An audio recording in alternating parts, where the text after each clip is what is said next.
I'm engaged. How do I get married? I'm your host, Kevin Dennis. In addition to leading the charge at Wedding IQ, I also run Fantasy Sound Event Services, a lighting and entertainment company based in Livermore, California, that I founded over 35 years ago.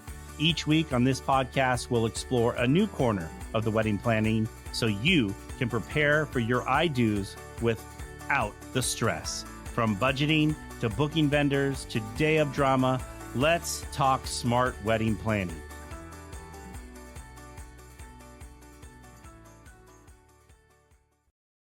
All right, folks, we're excited to have Jinger with us here today. She's going to be talking about when brides let Instagram design their weddings. So before we dive into that, Miss Jinger, tell us how you got in the wedding industry and what attracted you to the wedding industry. In my early 20s, I am a romantic at heart. Every rom-com, I grew up in the 80s where the rom-coms were the number one movie to go and see. And so that's what I fell in love with, the wedding planner, all that kind of good stuff. I was in college doing a business degree, and that's what I wanted to be, as a wedding planner. And then when I was getting married, my ex-husband now told me that I don't want you to work weekends. I couldn't work weekends. It's all weddings as weekends. So I put that passion away, went into the business world. And when I kind of redid my life, so to speak. Take two On the life choices. I just went back to what was my passion. And passions were weddings. And it's always been there and it's never left. And so I started a company called Romantic Moments and started in the Tri-Valley and, started meeting people and networking.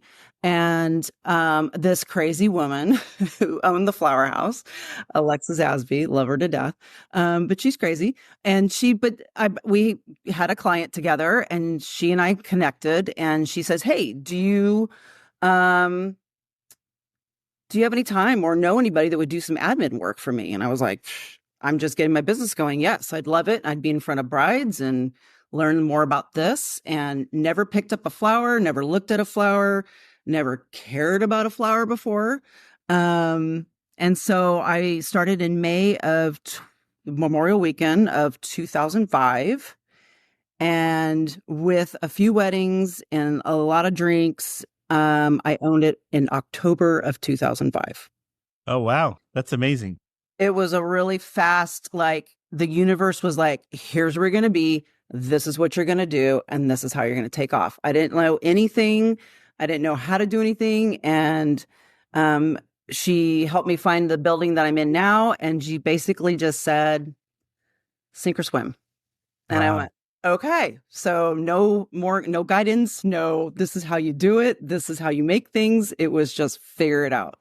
So luckily some of the designers came with me because she just picked up and moved out of the whole area. So they had some designers with me and a lot of, trial and errors and learning things. And then social media came on. I've just been kind of doing it ever since. Yeah. Love every minute of it. And now you're an Olympic swimmer, I would say, because the Flower House is really taking off and you're doing amazing things with it. So yeah, that's amazing. I've got some other stuff kind of in the back burner. I'm kind of chewing on, getting ready to kind of stretch a little bit more too. So we're excited to hear all about that. When time. All right. So today we're talking about when brides or couples let Instagram design their wedding. So it's, I think, a big trend we see is a lot of people when they come meet with us is like, I want this. I want that. I want that, So how have you seen the role of Instagram and other social media platforms influence how couples, expectations on floral design and maybe even the whole design of the overall wedding, what has that changed over the years? Well, it's interesting. It used to be where we were always face to face with our clients. We were always showing them things of our work and how things are going, or they brought in magazine clips and that kind of stuff. And so we really designed based on them versus, everything that they've seen. And so now it is more of, and this is where I spend a lot of time with my couples is that really you? Is that what reflects you as a couple? Yes, you're showing me this airy garden romantic. Well, you're getting married in the fall. This was done in May. start digging deeper into the clients. Well, I don't really like how I can see all the stems on those, or I don't like how it, and so now we're picking it apart. So they tell me this is what I want, but then when you really dive into who they are as a couple and what their styling is and what their, and I have to go dig deep of how do you decorate your house? How do you, what colors do you wear? Do you wear mostly these colors, or and to be honest with you, pink has been the biggest issue. Because blush has been so overdone. I mean, I could have 5 weddings in a weekend and all of them are blush and white. Mm-hmm. And so I'll even ask brides, do you even like pink? Do you wear pink? Do you? No, not really. So why are we doing this entire pink wedding? Yeah. And it's just because they just keep seeing the same thing over. And, we try to reinvent the wheel and doing different things. And they're just like, this is all I see. So this is what they want.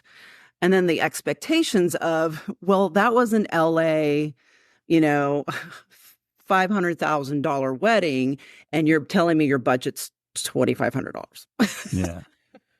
So there is so much of it out there, and there is such big planners and big florists that, we can't give them that because they don't have the budget for that.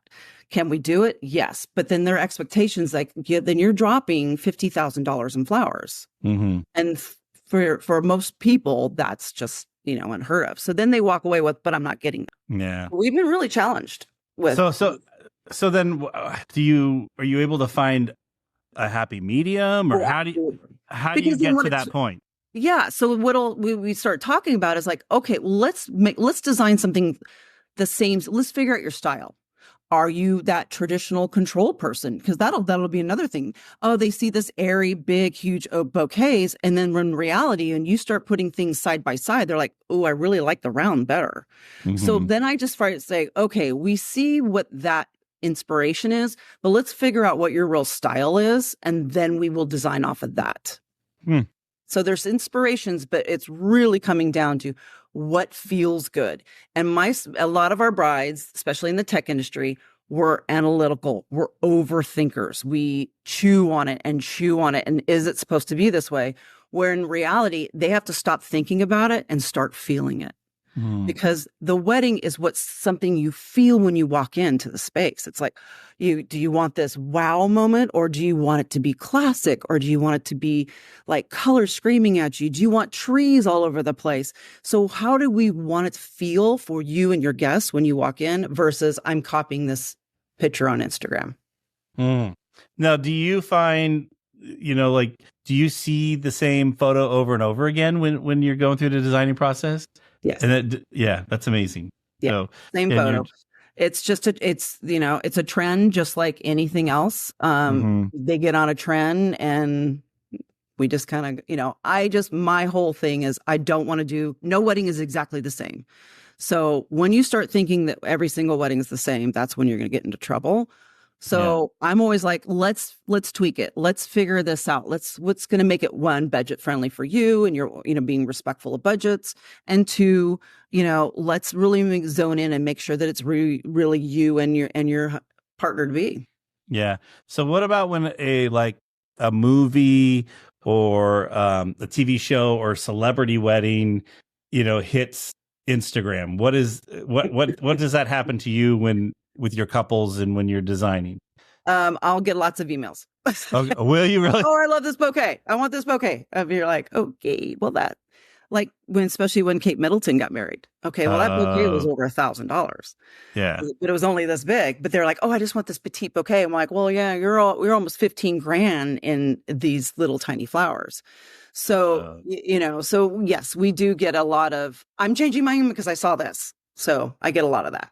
Oh, wow. That's absolutely amazing. Because I get, like you were mentioning rom-coms and stuff, and I always loved the movie part, but then I'm like, all right, what out of this are we going to be doing for the next, 18 months to 2 years? What about this is everyone, it could even be from music to whatever it is. But it's like when Crazy Rich Asians came out, I had so many people ask me same song. Well, the song, yes, Yeah. and it's still to this day, I'll be honest with you, it's that song. Yep. But also the water. When when the water released, they're like, how can we do that? I'm like, well, do you have about $150,000 budget exactly that we can make that happen? Exactly. And or the little twinkle lights and it's all it's movies and and music really do drive a lot of what we do.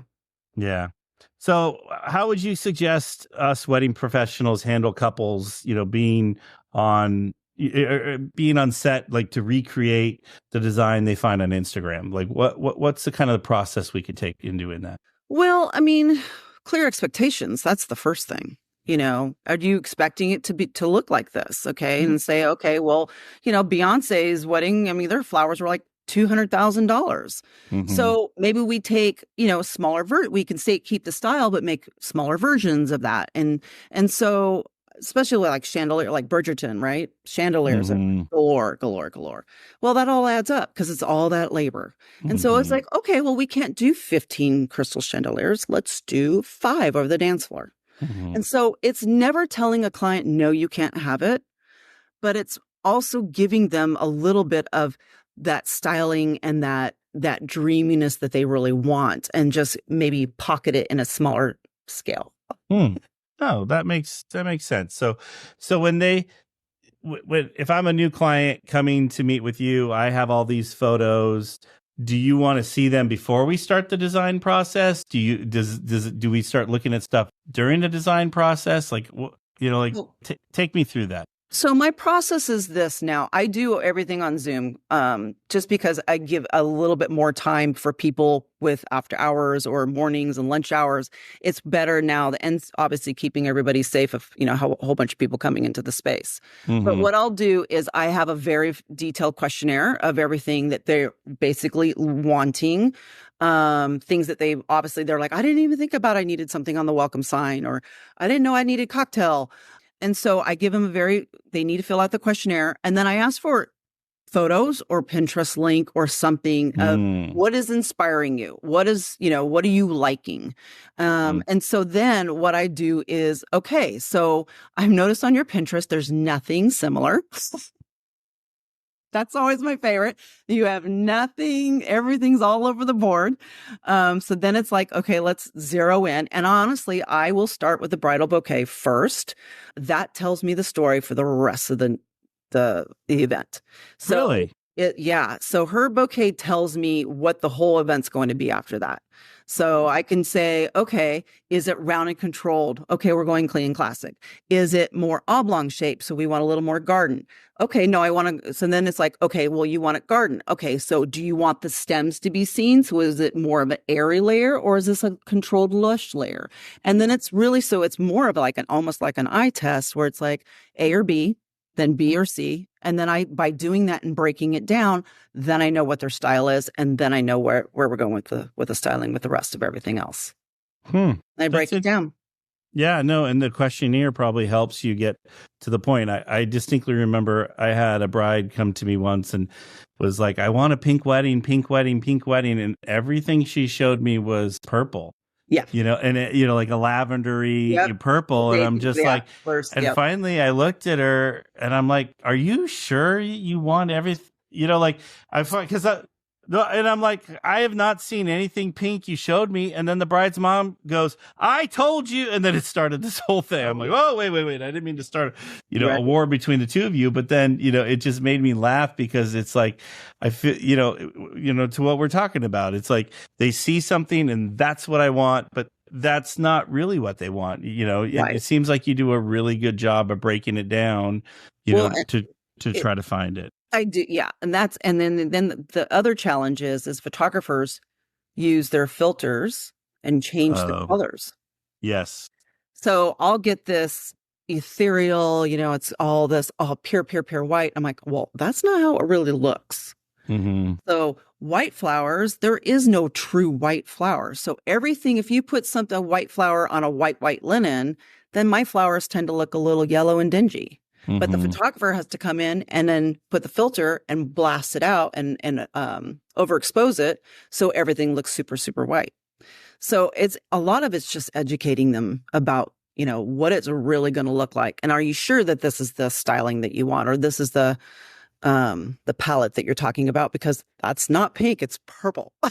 No, well, yeah, no, it's funny you said that about the photos. One thing I learned that I had to start doing for my couples is I had to start showing them what it really looked like. So we're trying to take photos. All right, this is an iPhone photo from that exact wedding, so they can see the difference between, and it almost looks like two totally different weddings, Completely. Yeah, and I remember one time we did this wedding at a venue we work at a lot together, Casa Real, and it was this very kind of quirky wedding. We had they used a tandem bicycle as part of the decor. Yep. We did all this kind of stuff, and everything was purple. Or I'm sorry, we had some green to it, so the uplights were green and a couple other things, and everything came back looking purple, in the photos, and it was like, what the hell happened? I swear. No, but then, and then think about too, something I just thought of, we're talking about this, when on Instagram, when you go to put a photo up there and then people start putting all the filters and all the different things on it. So that really must change what, the client perceives as the end product to what they're getting. And honestly, to avoid that, that's not what I wanted, or that's not the color I wanted. It's constantly educating them and listen, this is what a pink really looks like on the wall versus this, photo that you're showing me. I can tell you what that color is, but I know it's not that. Yeah. Wow. And that's a lot of it in terms of flowers, because that's constantly. I know that's a combo rose, but that didn't photograph like a combo rose. Oh, that's amazing. It's challenging. It has its moments. It's Instagram is fun, and it gives you all these, avenues to all these different people to look at and inspirations, but it's a little challenging when you're trying to design something specifically off that one photo. Yeah. All right. So we talked about it a little bit. But what are the misconceptions that couples have when wanting to recreate the design, that they find on Instagram, labor costs? We've kind of touched upon it a little bit when you mentioned Beyonce's wedding, Kate Middleton and all that stuff. But yeah, what are the major misconceptions they have? How much the flowers are really going to be. Okay. People have no clue about how expensive they really are. They go to the Safeway and they say, oh, I can get a dozen for, I think it's now $12.99 versus $9.99. I mean, that even went up, right? Yeah. Our prices have been changing weekly on us. Wow. And we've been really struggling on our cost of goods is, well, that wood box cost me $5.50, 6 weeks ago, and now it's $8.25. I mean, it's it's a lot. And then you times it by 30. Yeah. And it all adds up. And then, the peony was supposed to be 5 stems for $20. Now it's 5 stems for 30 and in a week. And I'm like, how am I supposed to navigate this? So we're trying to give ourselves a little bit more buffer zone in terms of because it's so volatile and it's just constantly changing, that flowers cost a lot of money. And then it costs a lot to process and put it together and then deliver it and set it up and then clean it up. And they just don't understand the whole concept of, why would it take you 4 hours to go to a Casa Real and put up a wedding? Mm-hmm. Yeah, they don't understand. They don't understand at all. No, and we're dealing with a couple right now that we're doing a wedding that has a flip in it, and they want everything done in an hour and a half and don't realize that the labor just tripled.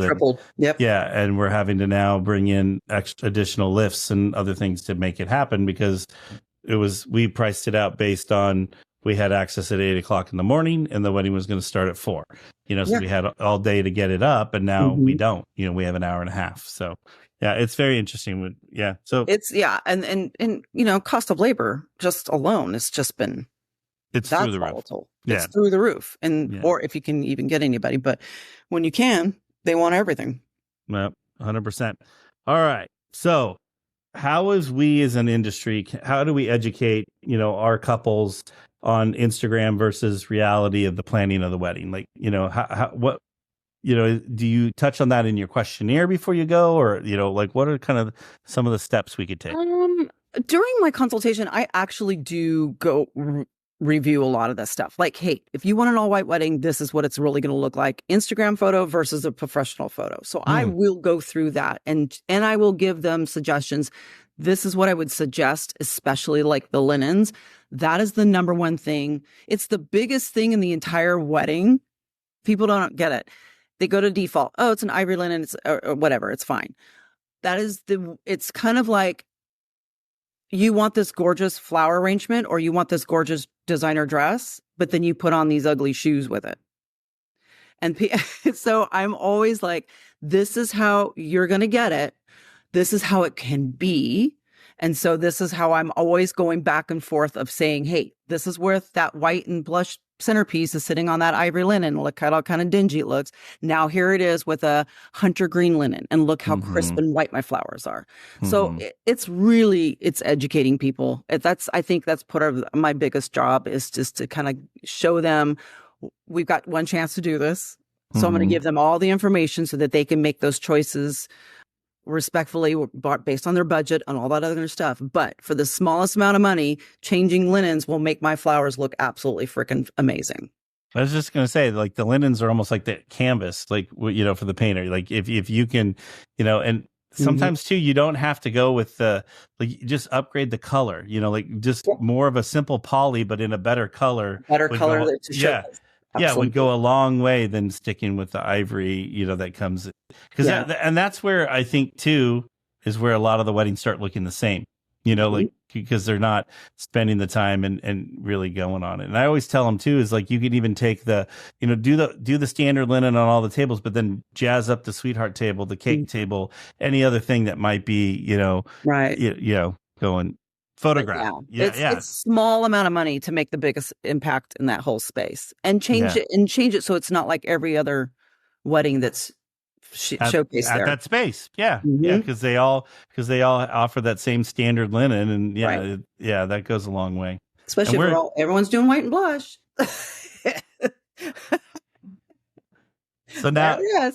So now, do you see Instagram pushing trends, like changing the trends that we're going through right now?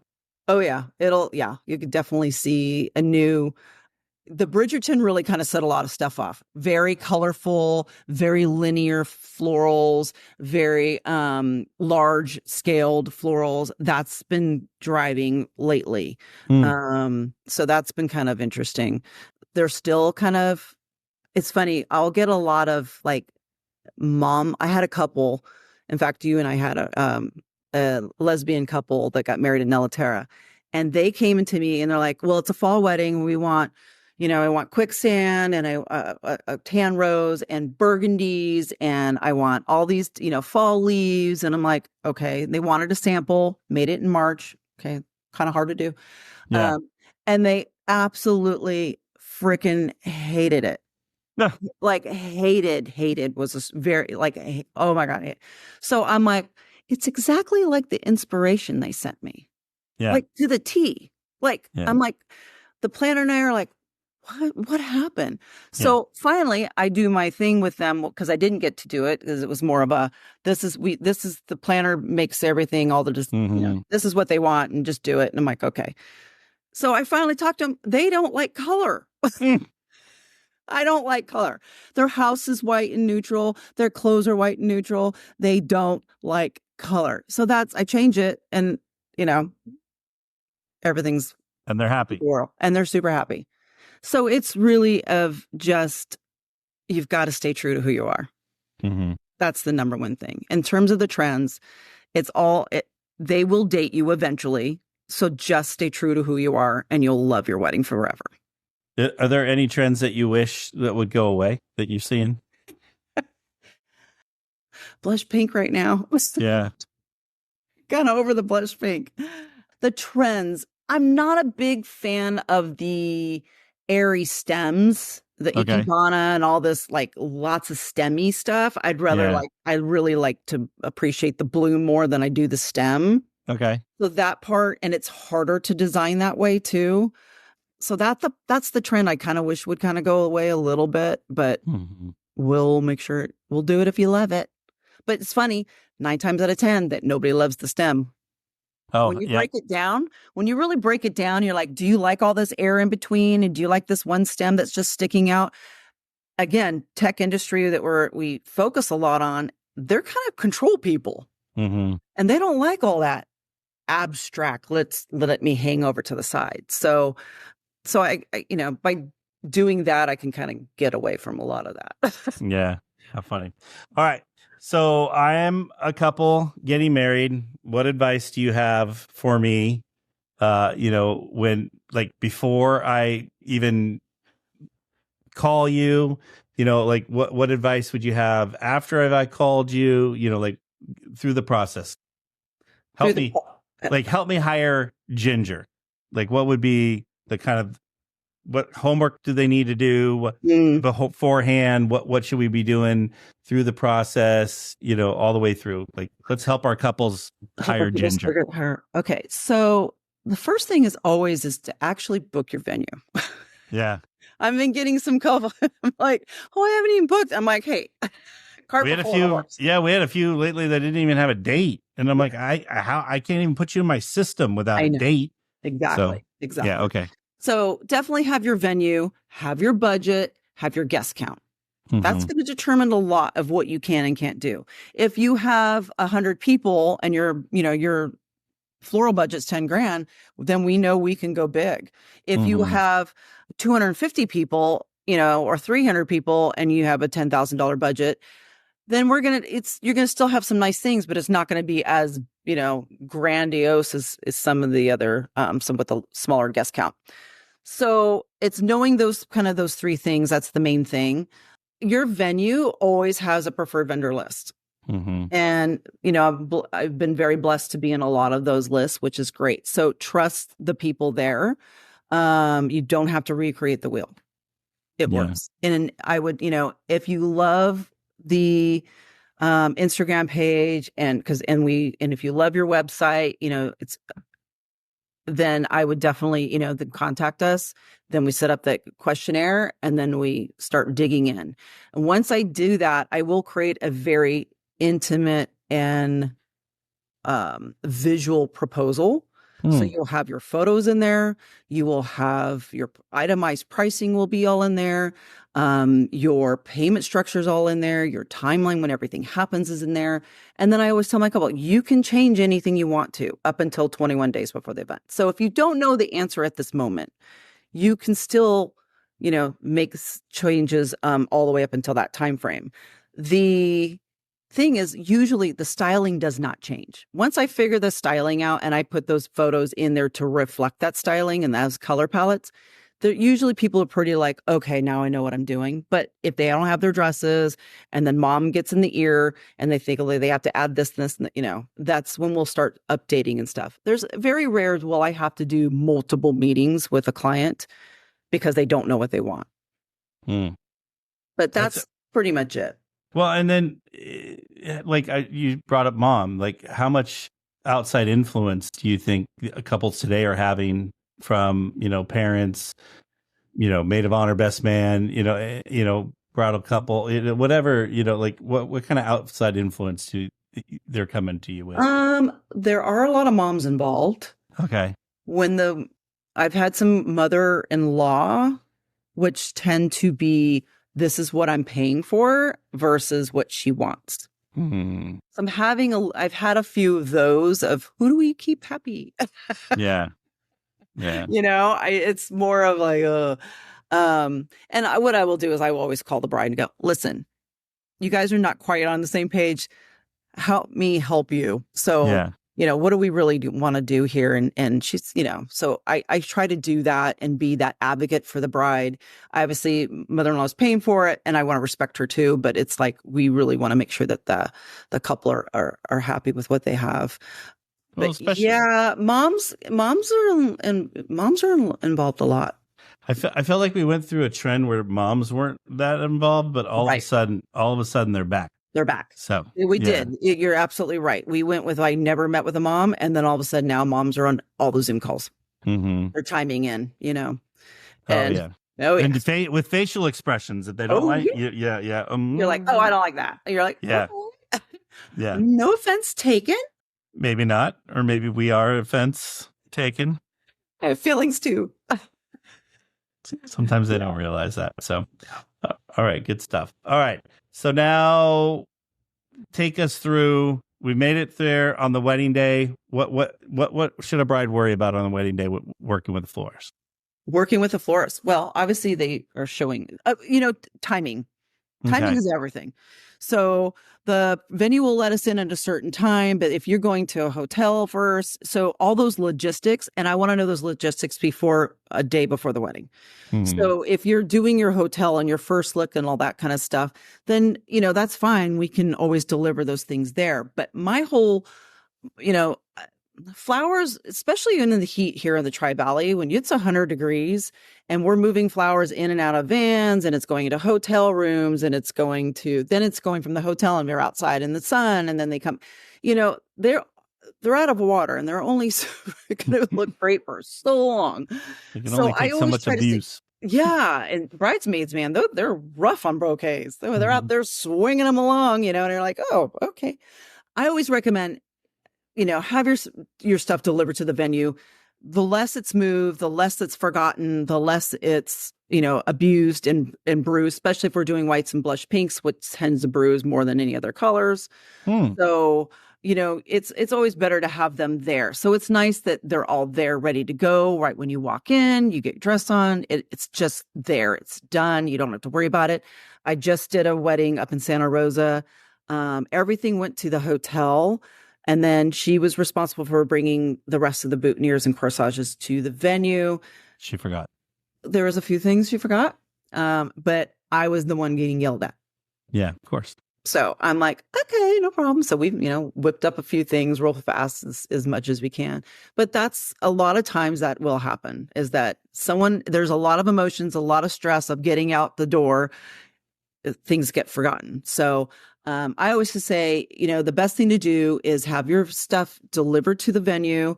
And so that you have a plan. The moment you get there, you can start shooting right away and everything's good.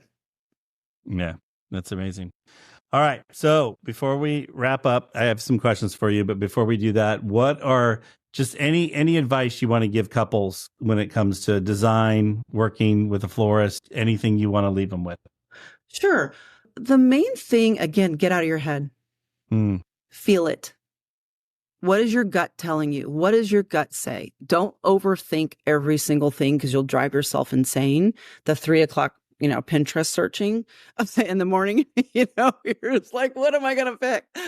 Trust your gut. Be true to who you are as a couple. If you don't wear colors, you don't have colors in your home, don't try to think that you have to do this in crazy, oh, it's in the fall, now I have to do reds and oranges and burgundies, and you don't love that. So just stick to truly what you guys love and feel it versus overthink it. That's probably the main thing that I would tell my couples.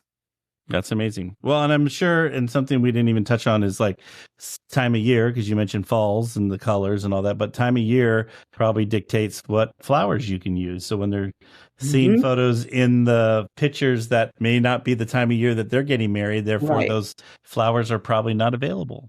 That is exactly right. You're like, I want a spring wedding. Well, you're getting married in October. So sweet peas aren't coming. So spring flowers don't happen. Happening. So walk away. Mother Nature is a bitch. So anyway. Yeah, she does a lot to us here. So yeah. Well, and she's done a lot to us in the last 6 months. So that's been a whole nother subject. We could probably do a whole nother podcast on. Oh, absolutely. So, all right. So now you recently got married. I still say recently because it was you literally got married just before the world shut down yourself. Yeah, literally. And then your daughter recently got married. So what is your favorite part of the wedding? And did it change because of those two experiences that you just went? Ooh, did it change? My favorite part, well, I have to stay through ceremony a lot. Mm-hmm. And every time I see the bride come down the aisle, I cry. Mm-hmm. Every time. People make fun of me. They're like, "Oh, you're crying again." I'm like, "I can't help it. It's just so, I love it. I love watching the groom. Mm-hmm. That's one of my favorite things to do too. God, it's really harder being on the other side of the wedding, of being a mother of the bride or a bride yourself. It is a lot. Now I kind of get why the brides are a little, deer in the headlights look. Mm-hmm. When they walk in, they're like, I don't know what I'm doing now, because they just kind of go through the motions. I've noticed that Michaela was just kind of like, what am I doing now? So I noticed that. Part of me wanted a longer time, because those 6 hours go so fast. It really does. It was a blink. That was the hardest part, was like, it's over. I mean, it was just like, wait, what? I didn't get to even have the street tacos. So that's the part. Did it change anything that changed for me? I don't get to see the father-daughter dances. That was really, that one ripped me apart. That was gorgeous. I love that part of it. Yeah, because you're not there during that time. I'm not there. I don't get to see all of that. So those were really kind of special things that I got to really, wow, this is really cool. Mm-hmm. And the first dance and just that was the cool part, because I get to see the party at the end when I come for a late night pickup, or staying through ceremony and people just doing that kind of stuff. But yeah, definitely the father-daughter dance, that was my favorite thing. That's amazing. Yeah. All right. So how, if I'm a bride getting married in Northern California, or a couple getting married in Northern California, how do I get a hold of you? Website's probably the easiast. Theflowerhouse.com. Yeah. And just ask, what is that website? What is that website? We'll have it in the show notes, but what is the website? Yeah, theflowerhouse.com. Our contact page is pretty much, I live off of email.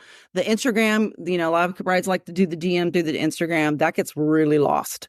It gets buried, especially since Michaela and I share the Instagram back and forth. So it's like, oh, did you read that? No, I didn't read that. I didn't see, So I always, the definitely through the contact page is the best way. All right. Perfect. Website, All right. Well, Jinger, we can't thank you enough for all the advice on, having our couples design their weddings through Instagram. So, and if you're getting married here in Northern California, Jinger is the one that you need to go be looking up and talking to, and come prepared with being who you are with your photos. Like, there you go. Don't let it.